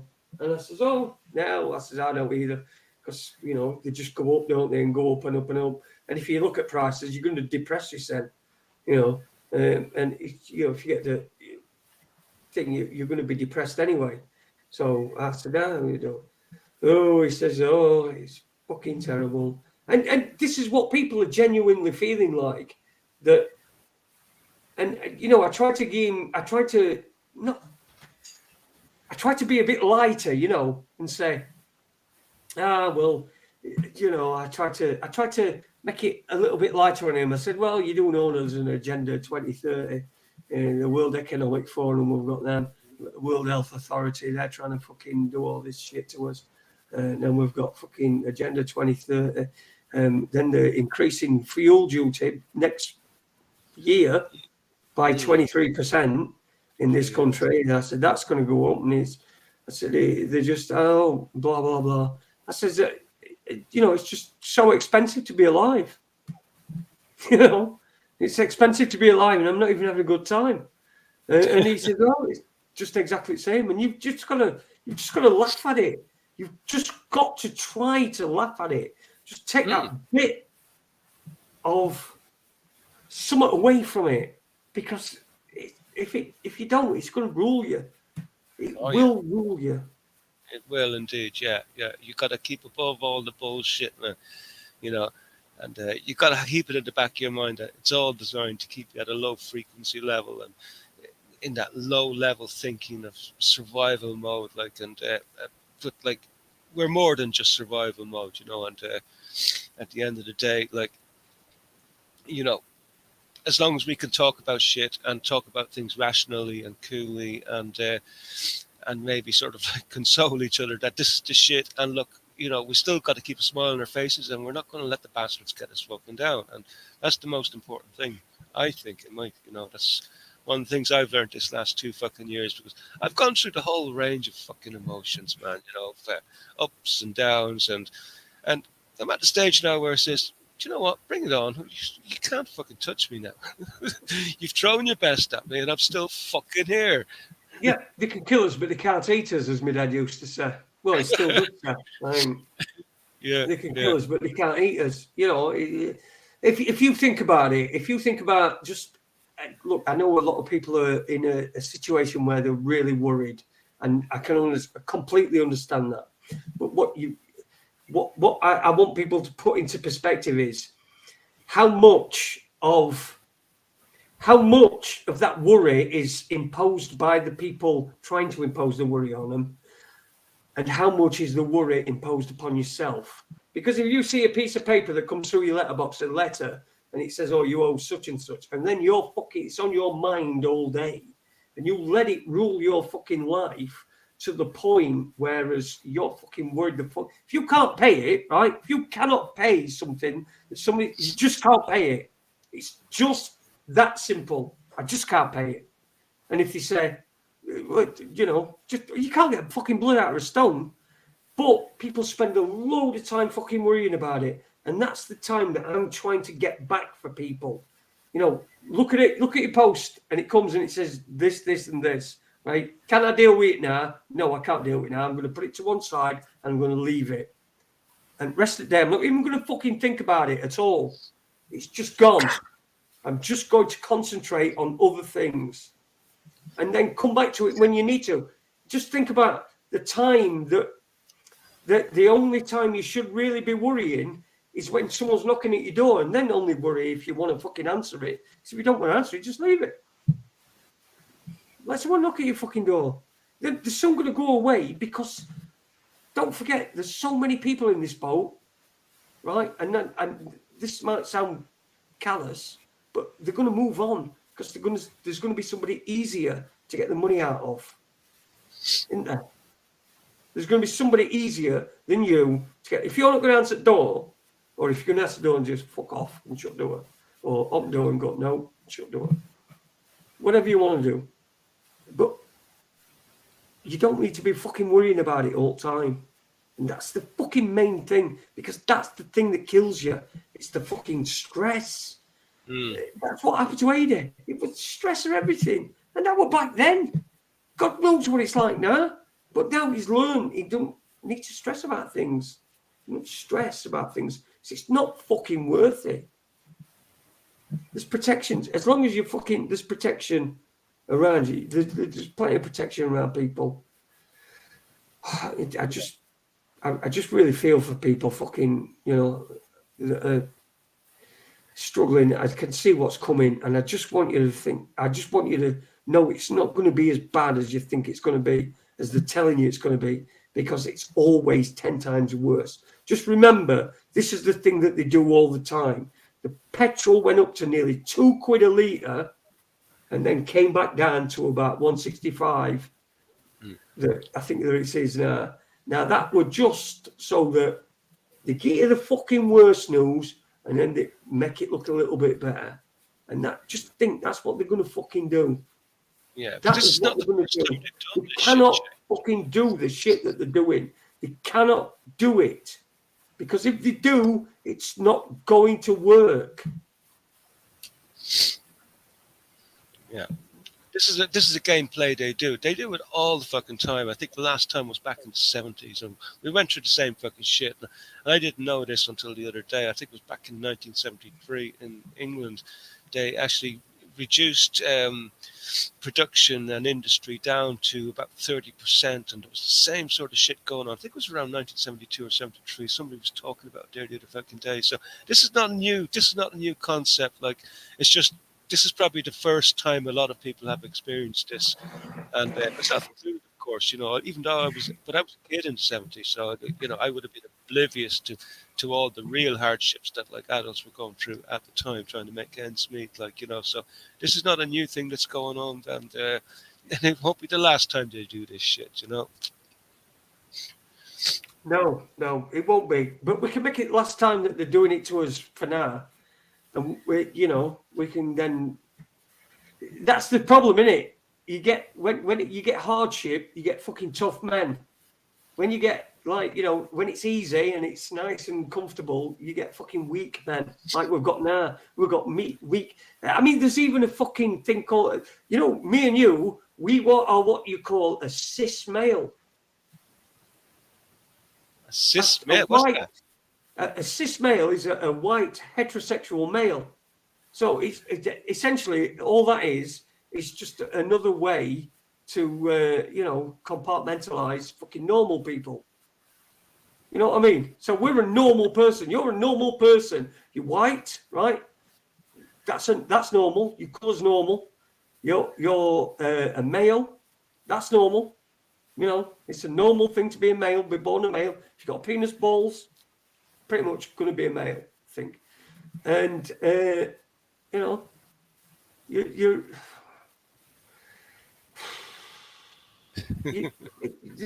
just a way to marginalize normal people. You're a cis male. You're white, heterosexual. Aren't you heterosexual? That's. And I think people. I know. I don't mean this as a disrespect to anyone that's gay, but people would say that that's normal. Yeah. We give boys toys for boys, and with girls toys. That's what we do. That is the normal thing. You got a daughter, You paint the bedroom pink. That's a girl thing. It's what we do. It's just what we do. It's not against anybody. It's just what we do. That's normal. The new normal is the abnormal. That's what they're trying to fucking get us into. Yeah, well, either they're trying to get us into it, or just all they need is just the perception that there's this whole new type of human that's suddenly sort of arisen over the last sort of like 20 years, that, and now everybody's sort of like reverted into this brand new version of humanity, and that the old norms have gone away, and they just want to create that little destabilization of everybody's perception of what reality is and what normal is, you know. And it's working. I have to say it's working for the most part, because you've got everybody up in arms about LGBT and all about every sort of fucking shit under the fucking sun, everything that's unimportant whatsoever. Nothing really has changed. It's just that the ideas and the concepts that are being portrayed through media sort of like give this sort of a destabilized perception that all somehow in the last 20 years, like the norms have sort of turned upside down, and you know that's not the case at all. You know, it's just the propaganda makes it look like it's all changed and there's this new norm, and it's far from it. Like, you know, very far from it. Wait, look. It's not the new normal, is it? It's what we're fucking trying to be shamed into doing, right? So look, I've got no fucking problem with saying that a man and a woman having sex is normal, right? That's the normal thing, right? A man has a penis which just fucking by some coincidence happens to fit inside a vagina, you know. And then they procreate. That's a normal thing, right? That's a normal thing. You would say that. That is designed. The man is designed to do that to the woman. What would you say? Yes or no? Or is a man designed to do that to another man? Is that why a man has an anus? And you know, not for shitting. You know, is the urination part of the penis? Is that a secondary or is that the primary fucking task for that particular thing? Or is having, you know, procreation, is that the primary function of the penis? Or is it, what is it? Is it which one's secondary, which one's primary? No, we could have an argument. We could have people on one side that think the penis is primarily there to urinate. Then we could have people on the other side that think the penis is primarily there to procreate. So what they can do is they can have a fucking rally. One of them, it's definitely procreate the penis. And then the other ones, and they're having a fucking big fight in Sheffield City Centre, and everybody's getting involved, and there's big fucking fights, and there's chairs going across the Sheffield City Centre, by the way, where they've got one of them rainbow fucking crossings, and there's a video online of a police horse that comes up to that crossing and will not cross it. It will not cross the fucking thing, the rainbow fucking crossing that's got there. You know, I mean, animals can sense evil. They see it. When they see it, it's evil. They don't want to cross it. They don't want to get touched. They don't want to know what to do with it. It's evil. Not being gay, that's not evil. Or thinking you're a woman, that's not evil. It's not evil at all. But the agenda that's fucking added to it, the agenda that's stuck to it, the agenda that if you say, oh, well, hang on a minute, that's fucking weird, isn't it? Yesterday, you had a fucking, like, you know, bowler hat on and a fucking a shirt and a tie, and you were swinging your umbrella about. And today, you're fucking wearing hot pants and a fucking boob tube, you know, and you've got fucking, I don't know, fucking bags of sugar down your front of your boob tube to try and impersonate breasts. Just fucking crackers. Why can't we just be normal? Why can't we just be simple? Why isn't everything simple? 2 genders, 2 sexes, 2 genders. If you want to pretend you're other one, you can. It's called a transvestite. You dress up as a woman. Everyone knows they're a man, but they're a woman. But they dress up as a woman. So, you know, they're a transvestite. Yeah. Why? I think nobody's got a problem with that. essentially people have no problem with that sort of shit. Nobody gives a fuck, really. Nobody gives a fuck. At the end of the day, what any adult does, nobody cares. It's like, if you're old enough to make up your own decisions, man, I think people are Do what you mature want. enough. Do what you want. Don't include me in it. I don't want to be included. I don't need to be included in it. I don't want to be. It's just like what eh? Yeah, more important things to be thinking about, Jay. That's the truth of the matter. It's like, can we deal with some of the major issues like world hunger or something like that, or is this the most important? Is this the most important issue in human history? I would have thought world hunger would have been up there at the top of the list or something, but anyway. Well, do you know what? I would say world hunger, but at the moment I've got like this boil that seems to be developing. On the bit between me fucking bollocks and my arse, my tinter. Right there. So I've got a boil developing. So I would say world hunger, and I would say like AIDS and fucking all these climate change and what have you. But I think at the moment, the big issue for me is the boil that seems to be developing on my fucking tinter between my bollocks and my arsehole. Right, anyway, we've gone right over. It's fucking 1 hour, 46 minutes. I was pretty strict with myself, and I'm going to say, I'm only doing an hour and a half on a Friday, doing 2 hours on a Tuesday. But we're back anyway. It feels like we're back, doesn't it? Yeah. Well, look, we'll slowly work up to doing the whole 1 hour and a half, like, okay, eventually. Well, it's 2 hours. We've done an hour and 3/4 now. I know, that's what we'll slowly, I should have said, we'll work. Oh, yeah, we'll probably go down to the hour and a half, yeah. Yeah, I mean, it's got to take, but obviously the conversation was enjoyable, so like, because you did seem like you were on form there and ready for more. I think the gloves were almost going to come out there for a second. Well, it's like Pete Brabozzo says here, fuck world hunger, I'm going to spend 44 billion on Twitter. Fucking 44 billion on Twitter. What a fucking pile of shit. So you can fucking, so you're king of a bunch of middle class people arguing about fucking politics. And it was only really worth 5 billion. And he ended up, look, I don't know what's going on there with that Twitter Musk bullshit. Like, the fucking thing is only worth 5 billion, really. Like, so, I don't know. Well, I'll tell you what, I've got to say, we've got a bit of a world exclusive here because I don't think this has been done anywhere else. Spanish Chicken seems to think that the boil that's developing on my tinter is down to Brexit. I think that's probably the worst thing that Brexit's been fucking blamed for. Don't you? I mean, fucking Brexit. I can't believe you fucking voted for Brexit. I got a fucking boil on my tinter 4 years later after that. I'll tell you why. Yeah, I don't know. Well, at least it's not. It could be shedding. It could be worse. It could be shedding or something like that. I had a laugh during the week, man. All these fucking truthers, like the likes of the Jane Rubies and all that, fucking all those bullshit artists. And the latest one is like people who took the 100% and safe, effective Yoki-Wokis. They're now developing venom sacs. It's like, hold on, man, you cunts are getting crazier by the fucking day. It doesn't drive me mad. I think it's comedic in a lot of ways, like some of the shit they're coming out with, like, but this is the bullshit people are fucking being hit with day in, day out, like, by what we all thought were trusted sources because they were making sense for a while, but now they're just getting fucking ridiculous, man. Venom sacs.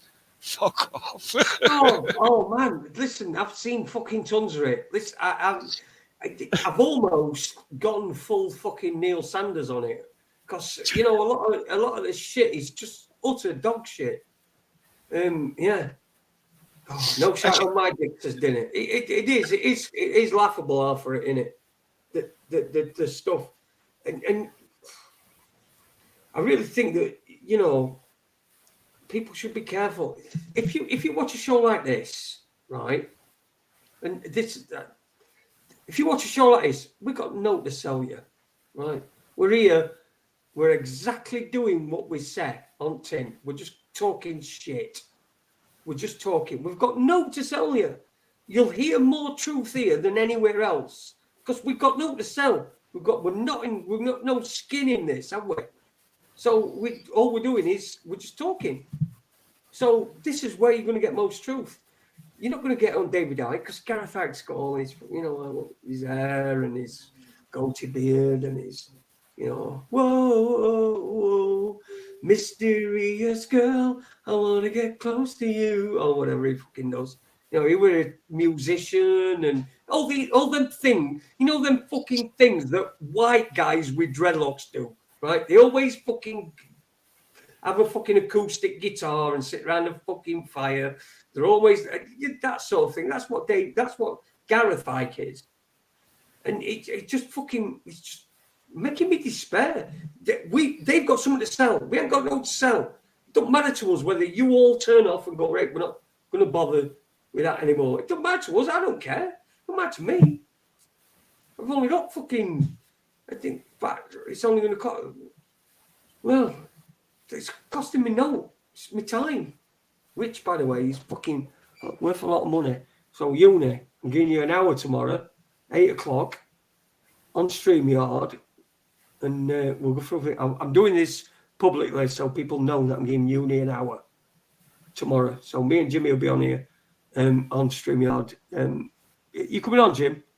Of course I will. Talk with uni, yeah, because uni's got some ideas and we want to listen to him. So, I'm not selling no fucking t-shirts. I'm giving them away, uni. Every one of the t-shirts I've got, I've given away. So don't give me shit. In fact, wanker. You absolute wanker. That's it. I've got a good mind to redact his hour now. That's what I was thinking. What do you think that? Yeah, downgraded to 5 minutes now, I would. Fucking downgraded to fucking kick up arse.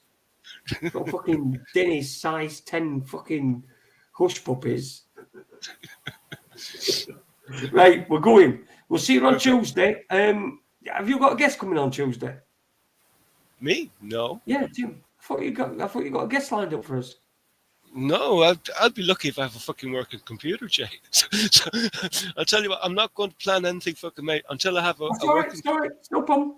Yeah. I just thought, something in my mind. Must be something else. Anyway, yeah. we'll have someone on. I'm sure you said something, but anyway, sure you did. But you might have fucking been a bit refreshed. Maybe, yeah, maybe. I don't recall any plans for having anybody on Tuesday. No, look, to be honest, I'm like yourself, Jay. I don't want to talk to any fucking cunt except you. It's like I've given up on all the fucking. I've given up on the whole fucking lot. I just want to come to small channels like this where people fucking talk a bit of sense and like normal people. Yeah, and anyway, listen, I'm back on it. I've reorganised. I've got my desk back up in my office. I've got my. If you'll have a look round, I'll show you. Yeah, I've got my desk sorted out. There's big computer. Yeah, I've got another computer there that's going on. I've got another computer there that just organises stuff. I've got my Palestinian flag up. I've got Colin there. I've got a picture of me and my wife.